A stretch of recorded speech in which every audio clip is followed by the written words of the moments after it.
शाम जब सूरज नारंगी और जामुनी रंगों की नदी में डूब रहा था, हज़ारा और सना अपने घर की छत पर बैठे थे। उनकी टांगी छत के किनारे से लटक रही थी। नीचे बाग से चमेली की खुशबू आ रही थी और हल्की हवा उनके चेहरों को छू रही थी।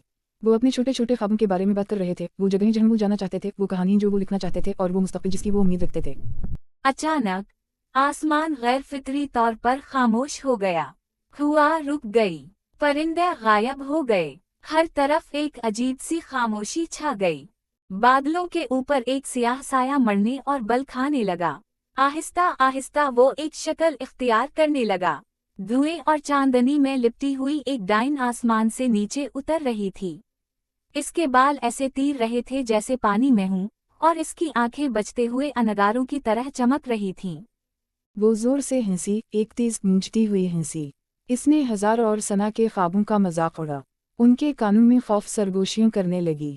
इसने कहा, तुम कमजोर हो, तुम्हारी उम्मीदें टूट जाएंगी, दुनिया तुम्हें निगल लेगी। और फिर वो बादलों में गायब हो गई। इस रात हजार और सना में से कोई भी सो ना सका।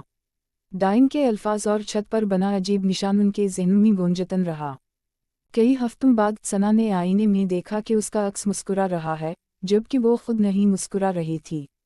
और जब भी हजार को खौफ महसूस होता, वो सरगोशियां सुनता, मगर ये सरगोशियां उसे मजबूत रहने और बहादुर बनने को कहती थीं।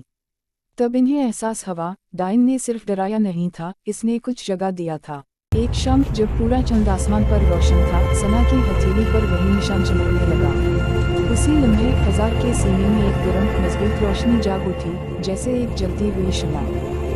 डाइन दोबारा लौटी। इस बार भी वो आसमान से नीचे उतरी, हुकूमत और गुरूर के साथ। उसने कहा, तुम अब भी डर रहे हो। मगर इस बार वो गलत थी। हजार सीधा खड़ा हो गया। सना ने आगे कदम रखा। उनकी ताकतें इकट्ठी हो गई।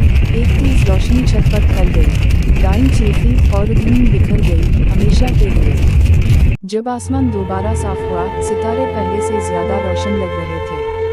इस दिन के बाद हजार और सना फिर छत पर बैठते, बातें करते, ख्वाब देखते। मगर अब वो जान चुके थे कि खौफ जब मिलकर सामना किया जाए, ताकत बन जाता है।